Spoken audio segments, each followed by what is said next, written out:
La Santísima Trinidad, Holy Trinity, one of the first villages founded by the Spanish conquistadors in the Cuban archipelago, is a true treasure of culture and history, boasting numerous patrimonial values in a perfect state of preservation.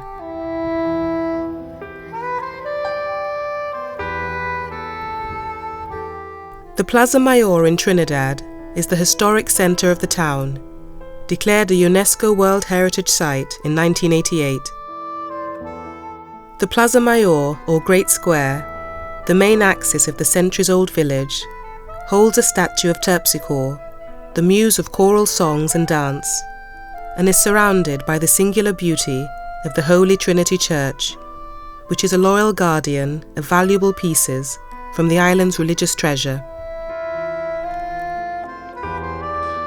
The town is a colourful symphony of pastel paint and Spanish colonial architecture. The Iglesia de la Santísima Trinidad, built in the 19th century on the Plaza Mayor, doesn't have a clock on its tower like most cathedrals, which may be its principal peculiarity. The church was constructed at the end of the 19th century.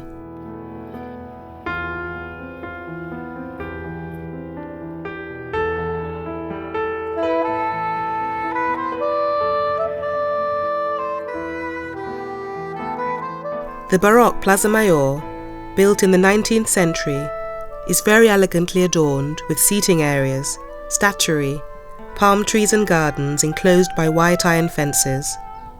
It's one of Cuba's most beautiful squares.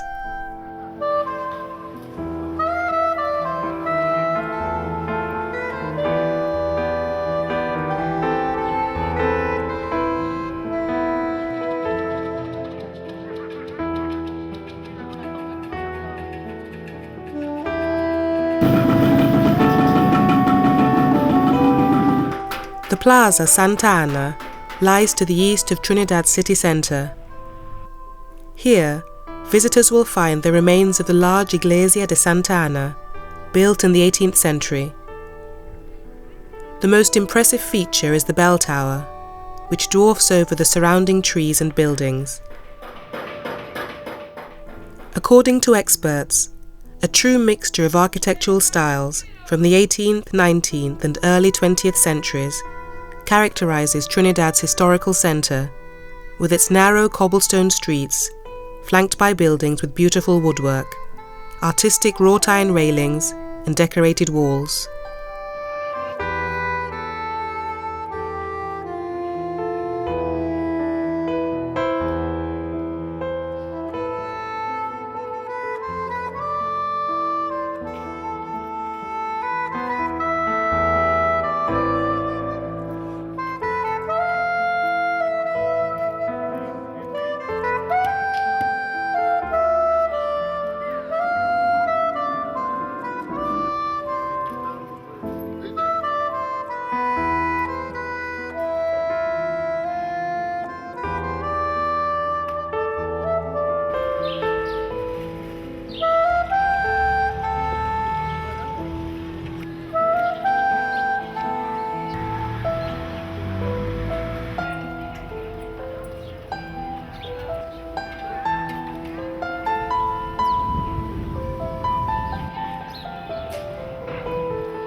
The barrotes of the 18th century were replaced in the 19th century by grilles decorated with ornamental motifs.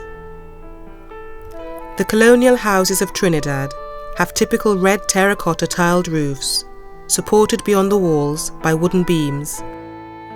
Pastel-coloured paintwork for the houses is normal, with wood and plasterwork details picked out in different colours to the brickwork. The large windows are normally raised slightly from ground level, but can be flush to the pavement. Arched windows are also common, but are enclosed with radiating wooden slats. 19th century houses tend to be built around a small courtyard, with the rooms facing onto it.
The streets of Trinidad go by both original colonial and newer post-revolution names.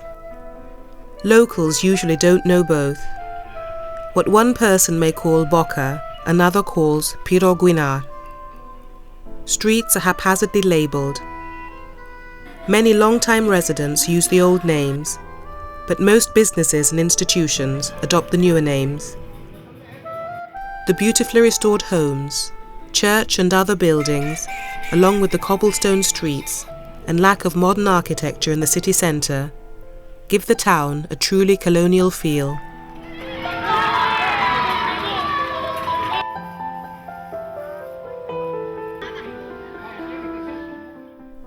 When the bottom dropped out of sugar by the 1860s, Trinidad's economy collapsed and the town drifted into obscurity. Its economic failure in the late 19th century is a true blessing in the 21st.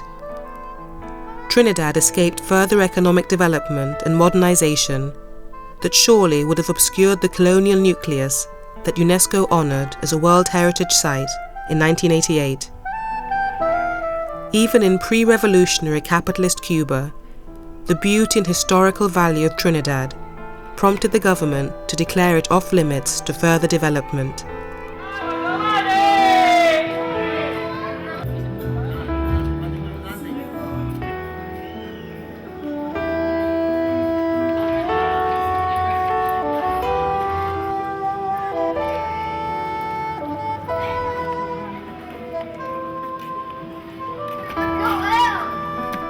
Here, the world passes by calmly. Locals crouch on doorsteps, men in straw hats, women in colourful turbans, enjoying the cool breeze. The streets are lined with one-storey houses, the once vibrant yellow, blue, green or pink stucco, peeling and flaking in places.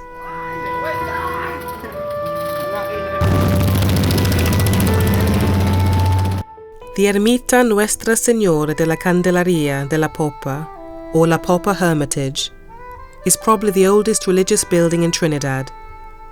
It dates back to 1700. Today, the Ermita de Nuestra Señora de la Candelaria de la Popa is in ruins, but is worth seeing. And more importantly, the view from this location over Trinidad is beautiful.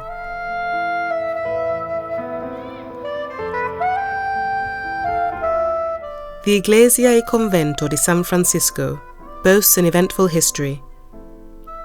Built in 1813 by the Franciscans, the convent was taken over and turned into a parish church in the mid-1800s.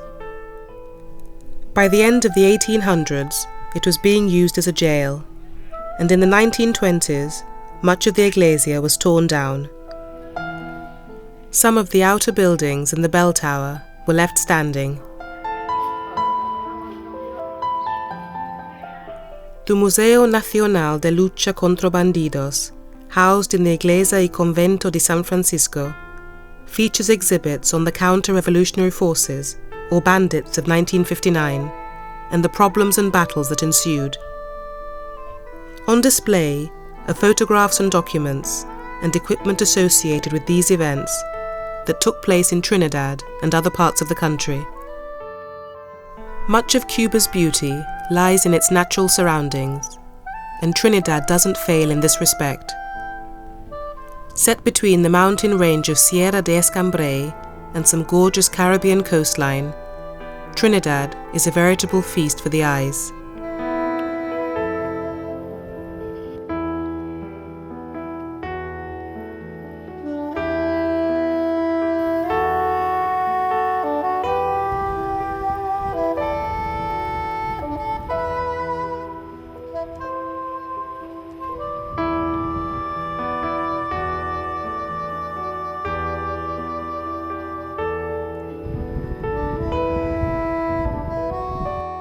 The picturesque Emerald Valley was once the centre of the sugar trade industry. There's a steam train from Trinidad, through the countryside, past the sugarcane fields, to Valle de los Ingenios. The return trip is a full-day excursion, as the train stops for lunch at the Casa Guachinango before returning to Trinidad. The The train also stops at the Manaca Isnava, an old sugar plantation with a tall tower. Valle de los Ingenios, or Valley of the Sugar Mills, is a series of 3 interconnected valleys, about 12 kilometers outside Trinidad. The 3 valleys, San Luis, Santa Rosa and Maya, were a center for sugar production from the late 18th century until the late 19th century. Stretched out over 25 miles between Trinidad and Sancti Spiritus, the valley offers views of a gorgeous countryside, dotted here and there with old haciendas, castles and slaves' houses.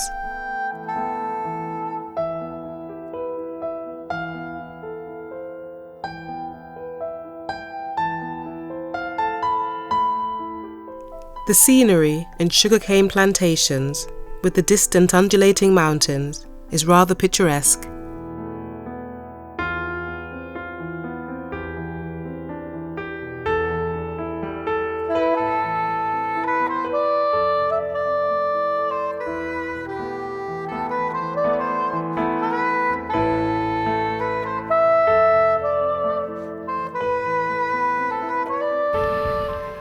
In the center of the valley, La Torre Manaca Zignava is the symbol of the former glory of one of the most powerful families in the sugar aristocracy. The tower, made of stone, wood and iron, is nearly 50 meters high and has 7 levels. The sheer height of the tower probably made it easier to keep a watchful eye on the slaves working in the sugar fields. In the past, there was a bell on top of the tower, which now lays at its base, and provided the rhythm for all the labour going on in the heart of the valley. Designated a UNESCO World Heritage Site in 1988, Trinidad has thankfully escaped the modern tourist infrastructure and usual large hotels. It's a popular destination and retains its welcoming and tranquil atmosphere.